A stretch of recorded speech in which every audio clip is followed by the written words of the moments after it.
Donc bonjour à toutes, bonjour à toutes, bonjour à tous. Donc je vais vous faire l'analyse du match d'hier entre l'Olympique de Marseille et l'AS Saint-Étienne. Donc l'AS Saint-Étienne qui était à domicile, donc l'AS Saint-Étienne face à l'Olympique de Marseille. Donc tout d'abord, je voulais faire une grosse pensée pour toutes les gens qui s'occupaient de ce club brésilien que l'avion s'est malheureusement écroulé. De grosses pensées aux familles, que les victimes reposent en paix.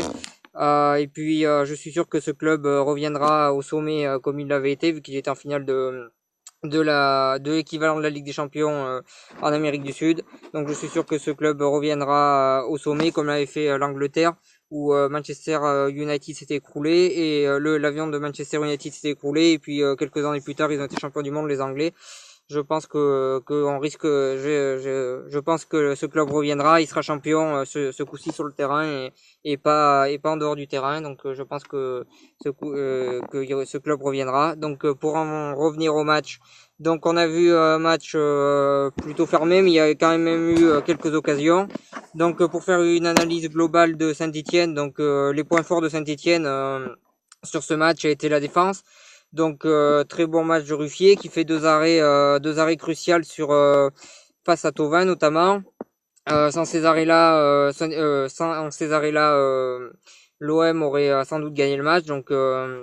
Voilà, de bons arrêts de Ruffier. Ruffier qui depuis ce début de saison tient Saint-Étienne sur plusieurs matchs. Voilà, il fait d'énormes parades, il est là, il est bien présent et il est à un très haut niveau. Voilà, Ruffier, c'est peut-être un gardien qu'on peut trouver pas très intelligent, qui fait un peu n'importe quoi avec la sélection ou comme ça, mais ça reste un très bon gardien et il fait encore une très belle performance et il fait plus ou moins il fait plus ou moins réaliser un bon match à cette équipe de Saint-Étienne. En fait, du moins, il les fait au moins obtenir le match nul. Donc ça, c'est un gros point positif pour Saint-Étienne. Du côté de Saint-Étienne, le point positif, c'est en grande partie lui.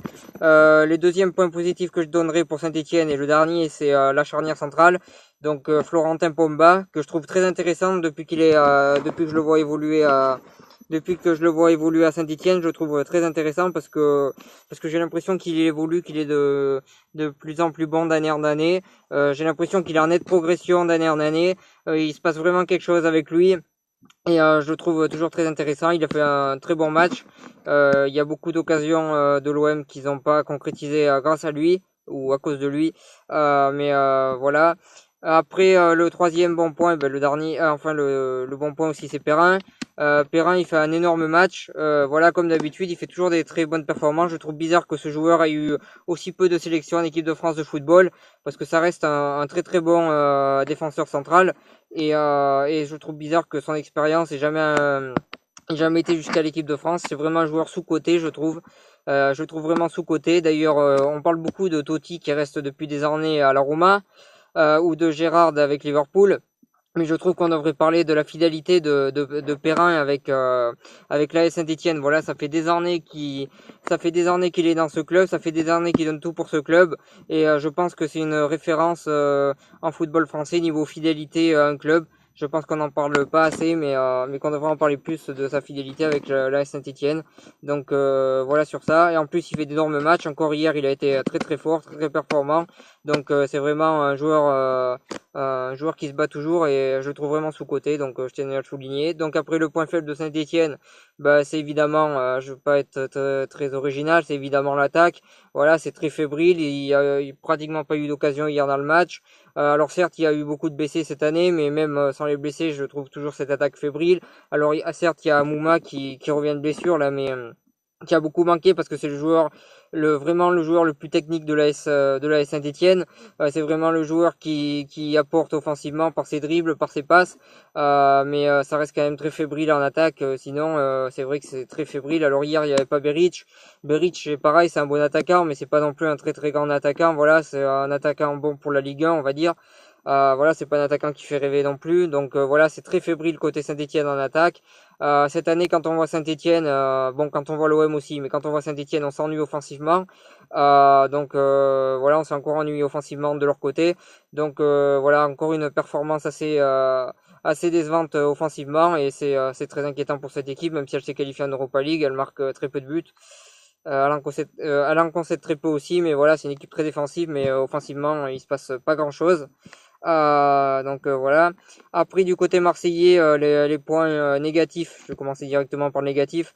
Les points négatifs, c'est, je dirais, Gomis qui a été pas très bon devant le but. Voilà, très mauvaise performance de son côté. Je pense que le fait qu'il joue tous les matchs parce qu'il a pas de réel remplaçant, ça fait qu'il s'est blessé. Et ça fait aussi que ses performances sont en dessous, parce qu'il faut réellement un deuxième attaquant à l'OM derrière lui, parce qu'il n'y a pas de remplaçant, il n'y a personne pour le remplacer, il n'y a personne qui peut jouer à sa place. Voilà, ça se ressent énormément, énormément sur le terrain. Voilà, il manque vraiment un deuxième attaquant à ses côtés. Pour l'instant, il n'y en a pas, donc c'est dommage, mais en tout cas, sa performance, elle était complètement loupée, on va dire. Deuxième point négatif, c'est Cabella. Cabella, depuis qu'il est à l'OM, voire même depuis qu'il est parti de Montpellier, il fait des performances très très mauvaises. On se souvient que c'est quand même un joueur pas mal. Il a quand même été à la Coupe du Monde 2014, même s'il a pas joué un match, même pas une minute d'ailleurs. Voilà, ça reste quand même un joueur important. Ça reste quand même un joueur important dans une équipe. Euh, donc, euh, ça a été un joueur important, un bon joueur et qui perd vraiment de sa valeur, qui est vraiment en train de faire des performances très décevantes, je trouve. Et c'est dommage de le voir comme ça parce que ça restait un bon joueur. Voilà, ses performances sont assez catastrophiques, on va dire. Voilà. Et puis le troisième point négatif de l'OM, il est collectif, c'est devant le but. Ils ont raté trop d'occasions. Il y a Anguissa qui a raté énormément d'occasions. Après, je pense que Maxime Lopez aurait dû se mettre devant le but à la place de lui parce que Anguissa c'est pas un bon joueur devant les buts, c'est pas un bon joueur de court d'ailleurs, mais en tout cas c'est un joueur qui se bat au moins, mais après c'est vrai qu'il est pas très efficace, c'est pas un très bon joueur. Voilà, il est très limité comme joueur. Voilà, ses performances sont limitées aussi.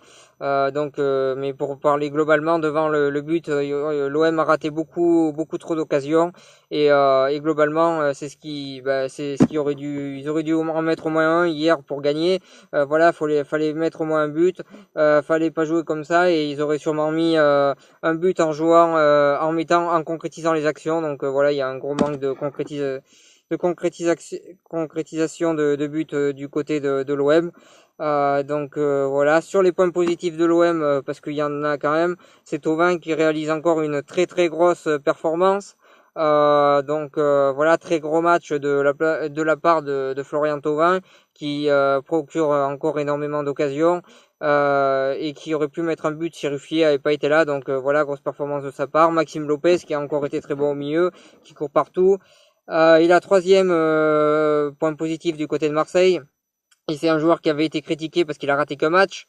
Il a raté qu'un match, tout le monde l'a critiqué, il avait été placardé sur le banc de touche pendant des jours et des jours, peu importe l'entraîneur, et hier il a prouvé qu'il était pas mal. En plus il n'était pas à son poste, il était latéral hier, et je trouve très intéressant, c'est une bocane, parce qu'il a fait un très beau match en tant que latéral, et quand je vois les performances de Bedimo et Ricky quand ils sont latérales, moi je me dis qu'une bocane latérale, ça pourrait être intéressant, voilà, parce qu'il a fait un beau match hier, il a fait une belle performance, et honnêtement, quand je vois autant de critiques sur lui parce qu'il a raté qu'un seul match, il a fait que des bourdes sur ce match-là, on va pas se mentir, le match qu'il a raté. Mais en attendant, ça reste un bon joueur, pas mal du tout pour l'OM à l'heure actuelle. Et je pense que latéral, il pourrait apporter à cette équipe et pourquoi pas le mettre titulaire dans l'avenir comme titulaire, vrai titulaire.